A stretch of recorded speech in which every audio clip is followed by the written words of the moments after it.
कुछ पता चला? नहीं सर, इस आदमी का फोटो हमारे रिकॉर्ड्स में नहीं है सर। और वो टार? जस्ट मिनट सर, ये रहा सर। सर, राघव की मदद से बने स्केच को मुंबई के नक्शे से मिलाकर देखते हैं, शायद कुछ मिल जाए। ओके। गार्गी, मुंबई का नक्शा दिखाओ प्लीज। सर, साउथ रीजन में जाओ। सर, वैसे तो मुंबई में बहुत सारे टावर्स हैं, अभी नॉर्थ। सर, ये देखिए सर, ये टावर जो मनोरी क्रीक में है वो इस टावर से मैच करता है सर। ये तो लाइट हाउस है मनोरी क्रीक वाला। अक्षय, हमें फौरन यहां अपनी टीम भेजनी होगी और देखना होगा कि इसके आसपास कोई ऐसी बिल्डिंग है जिसकी खिड़की से ये लाइट हाउस दिखाई देता है। जी सर।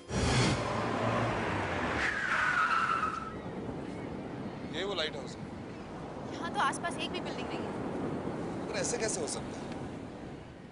राघव ने जिस टावर के बारे में बताया था वैसा तो सिर्फ यही टावर है पूरी मुंबई में। यहाँ आसपास कोई बिल्डिंग जरूर होनी चाहिए। जरूर कुछ गड़बड़ है। हाँ प्रताप, बोलो। सर, टावर तो मिल गया है मगर यहाँ आसपास कोई बिल्डिंग नहीं है सर। कोई बिल्डिंग नहीं है? हो सकता पहले रही हो। नहीं सर, यहाँ पे बिल्डिंग हो ही नहीं सकती। राघव ने जरूर बताने में कोई गलती की है। प्रताप, हमें राघव से मिलना होगा। Right sir. तुम लोग फौरन उसके घर पहुंचो, मैं आ रहा हूँ। Okay sir.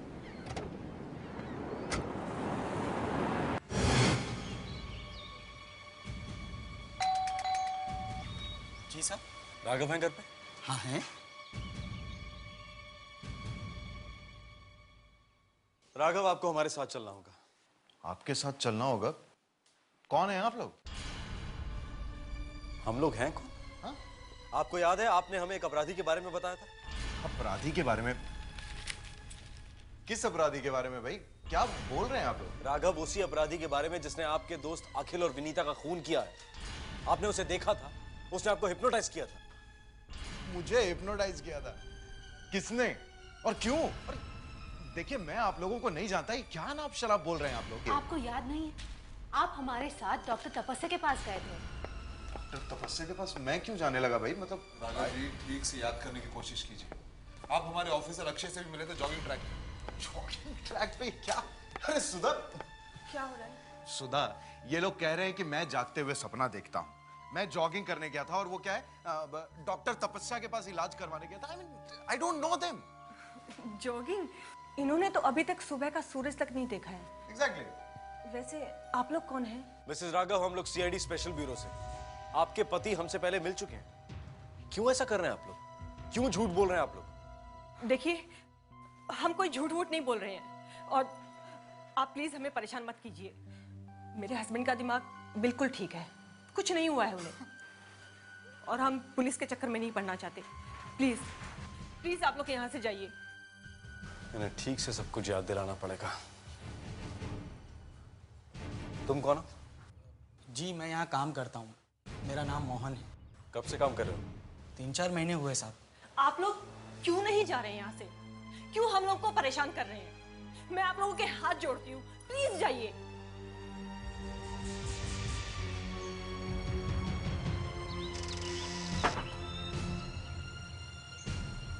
ये तो कुछ अलग ही चक्कर है। अजीब बात, जिसकी बातों पर विश्वास करके हम लोग इस केस में आगे बढ़ रहे थे वही अपनी बात से मुकर। लेकिन एक दिन में ऐसा क्या हो गया कि वो सब कुछ भूल गया, उसे कुछ भी याद नहीं रहा। सर, इस राघव ने तो हमें मुसीबत में डाल दिया है। उनकी सपोर्ट के बिना हम इस केस में आगे बढ़ ही नहीं सकते। कोई ना कोई बात तो जरूर है जिसकी वजह से राघव और उसकी पत्नी झूठ बोल रहे हैं। लेकिन ऐसी क्या बात हो सकती है? वो भी पता चल जाएगा। राघव के झूठ का इलाज भी है। वो टेप्स जो हमने जॉगर्स पार्क में रिकॉर्ड किए थे, वो देखते ही दोनों की अकल ठिकाने आ जाएगी, सब कुछ याद आ जाएगा। सर, मगर वो टेप्स तो डॉक्टर तपस्या के पास है। हमें फौरन उनके क्लिनिक जाना होगा। अब वो टेप्स ही हमें आगे का रास्ता दिखाएंगे।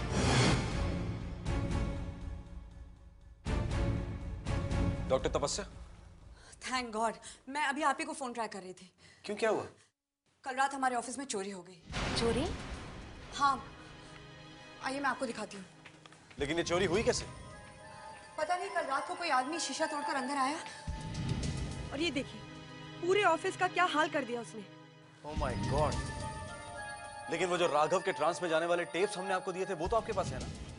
कमाल की बात तो यह है एसीपी साहब के वो ट्रांस में जाने वाले टेप्स जो आपने मुझे दिए थे और राघव के सेशन की रिकॉर्डिंग जो हमने यहाँ की थी, सिर्फ वही टेप्स मिसिंग हैं।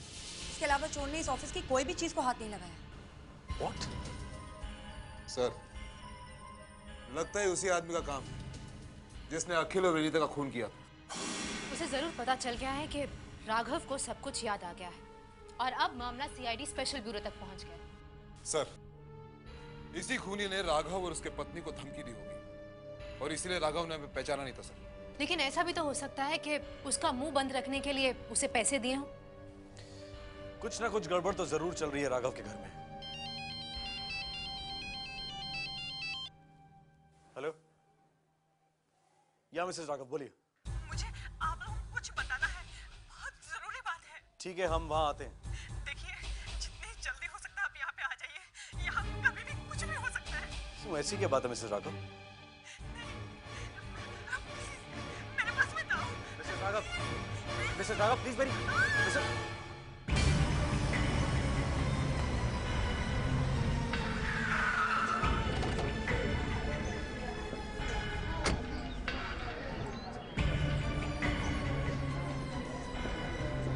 क्या हुआ होगा यहाँ? माय गॉड, किसने मारा है? तुमने मारा है? मैंने नहीं मारा। तो फिर किसने मारा है? साहब ने मारा है? हाँ? राघव, तुमने खून किया इनका? राघव, क्या तुमने अपनी पत्नी का खून किया है? कौन? देखो, बोलो तुमने अपनी पत्नी का खून किया या नहीं? बोलो। नहीं। देखो, तुम्हारे हाथ में खून भी लगा। राघव, बोलो तुमने अपनी पत्नी का खून किया है या नहीं? नहीं। हाँ, नहीं।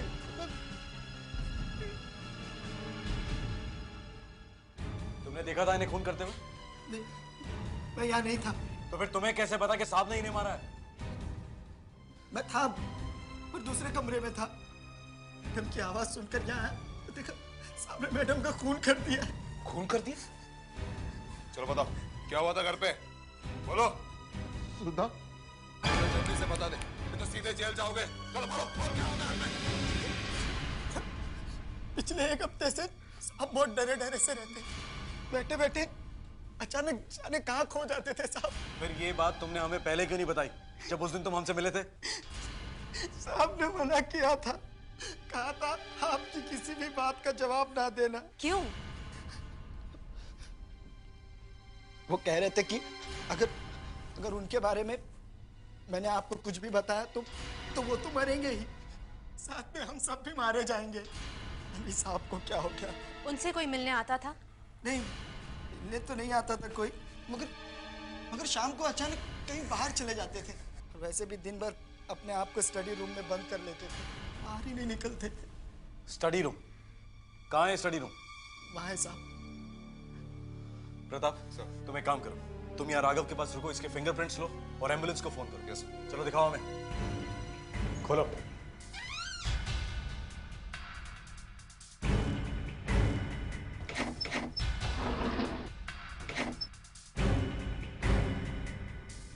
सर, यहाँ तो ऐसा कुछ भी नहीं है। और साहब, वो तो सारा वक्त यहीं गुजारते थे।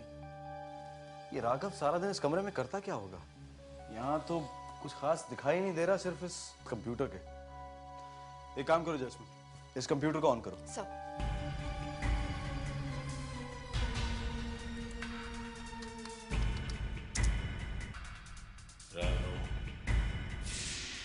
मेरी आवाज सुन रहे हो ना तुम? वॉल्यूम बढ़ाओ, वॉल्यूम।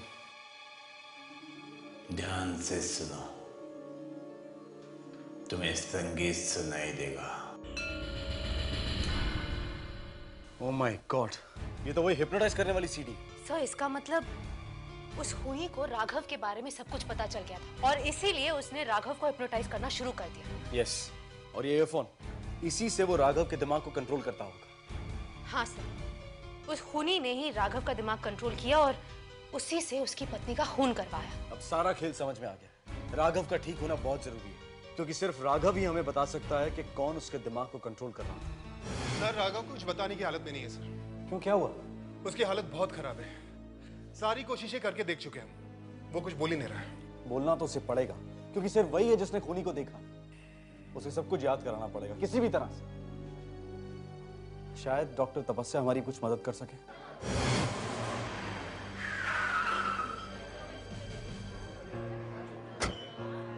ए विशाल, कैसा है तू यार? तुझे देख के तो दिल्ली की याद आ रही है यार। हाँ मुझे भी बहुत अच्छा लग रहा है। और बता कैसे है तू? ठीक हो यार? अर्जुन की मौत के बाद बहुत परेशान है, लेकिन अब ठीक हो। हाँ यार मैंने भी टीवी पर देखा, बहुत दुख हुआ था। छोड़ वो सब बातें यार, तू बता। यार अक्षय बहुत गड़बड़ हो गई।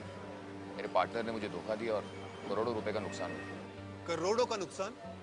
और तूने एफआईआर नहीं लिखवाया? क्या एफआईआर लिखा? अरे सारा काम तो विश्वास पर चल रहा था, कभी कोई पेपर वर्क की जरूरत ही नहीं पड़ी। कोई पेपर वर्क नहीं। यही तो प्रॉब्लम है ना, तो बहुत जल्दी लोगों पे विश्वास कर लेता है। यार किसी ना किसी पर तो विश्वास करना ही पड़ता है। तो इतने जल्दी लोगों पे विश्वास कैसे कर लेता है? देख दोस्तों पर तो विश्वास करना ही पड़ता है। अगर मैं दुनिया में किसी पर विश्वास नहीं करता तो तेरे पास आता यहाँ पर मदद मांग। देख विशाल, मैं तेरे लिए कुछ भी कर सकता हूँ। मैं जानता हूँ अक्षय, अच्छी तरह से जानता हूँ, इसलिए तो तेरे पास आया हूँ। तू एक काम कर, अपना बैग पैक कर और मेरे घर पे आ जा, ठीक है? अब मैं चलता हूँ। तू कहाँ जा रहा है? अरे एक इम्पोर्टेंट केस है, मुझे फौरन अटेंड करना होगा। ओके?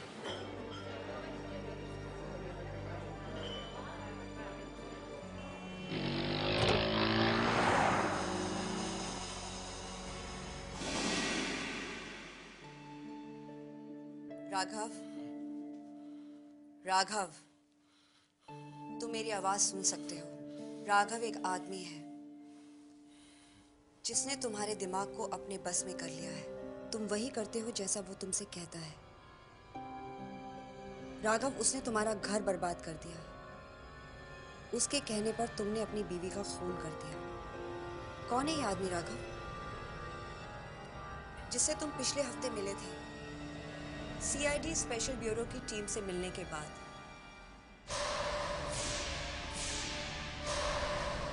राघव, कैसा दिखता है वो आदमी?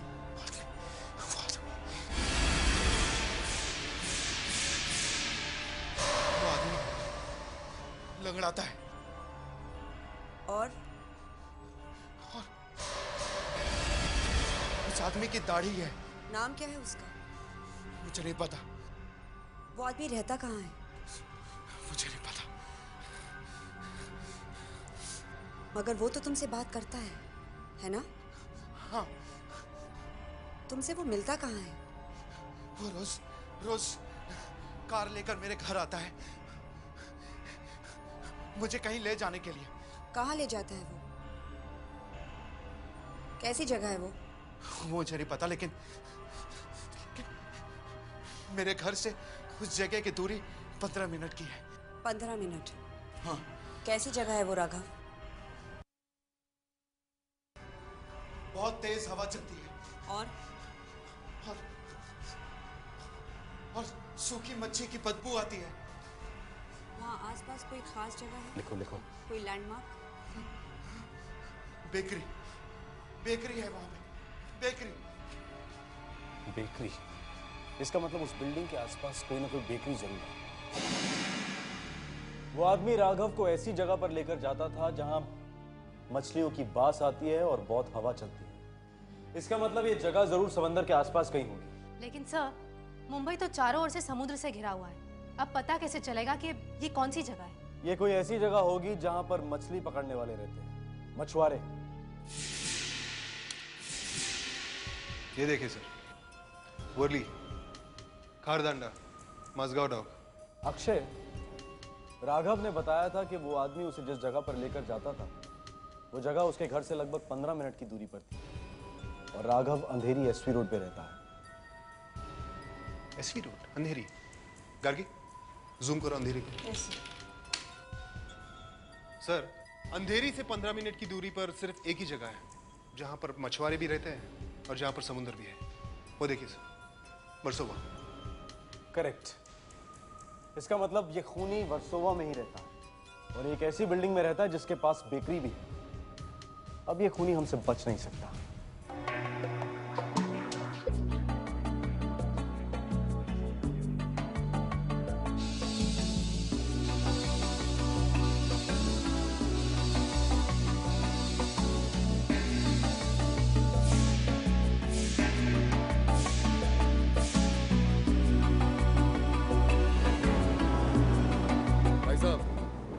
यहाँ वर्सोवा में कहीं आसपास कोई बेकरी है? हाँ उधर है ना। सीधा ना? इस आदमी को कहीं देखा है?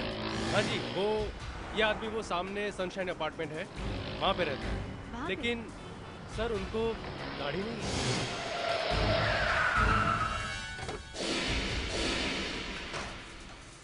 जी कहाँ है? मैं यहाँ हूँ। कौन है आप? हम सीआईडी स्पेशल ब्यूरो से।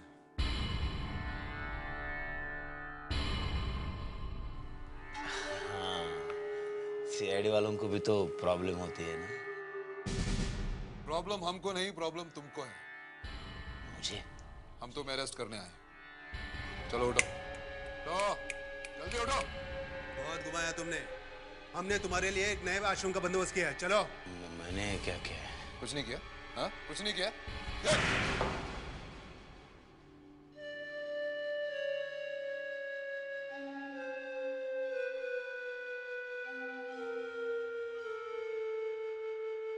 बोलो। मेरा सीधा साधा काम था साहब। पेपर में ऐड दिया करता था। लोग मेरे पास आते थे। मैं जहाँ ठहरता था वहाँ मेला लग जाता था लोगों का। लेकिन मैं सिर्फ उन्हीं लोगों से मिलता था जो अमीर हुआ करते थे। अखिल और विनीता तुम्हारे पास खुद आए थे? हाँ साहब, बिजनेस का प्रॉब्लम लेके आए थे। आंखें बंद कर लो, कुछ मत सोचो। अब तुम्हें सिर्फ मेरी आवाज सुनाई दे रही है। अब तुम्हें धीरे धीरे नींद आ रही है।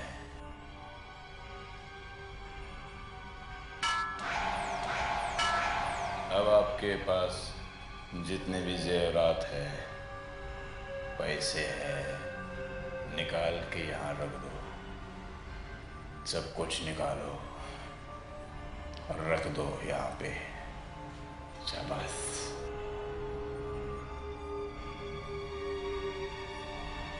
अखिल, अखिल उठो, तुम सो क्यों रहे हो? ये सब हमारा है। देखो ये पापा में लुट रहा। ये सब हमारा है। मेरे पास कोई रास्ता नहीं बचा था साहब। मैंने उन दोनों का खून कर दिया। लेकिन तुमने राघव को कैसे छोड़ दिया? राघव उन दोनों के साथ कमरे में नहीं आया था। शायद वो बाहर से सब कुछ देख रहा था।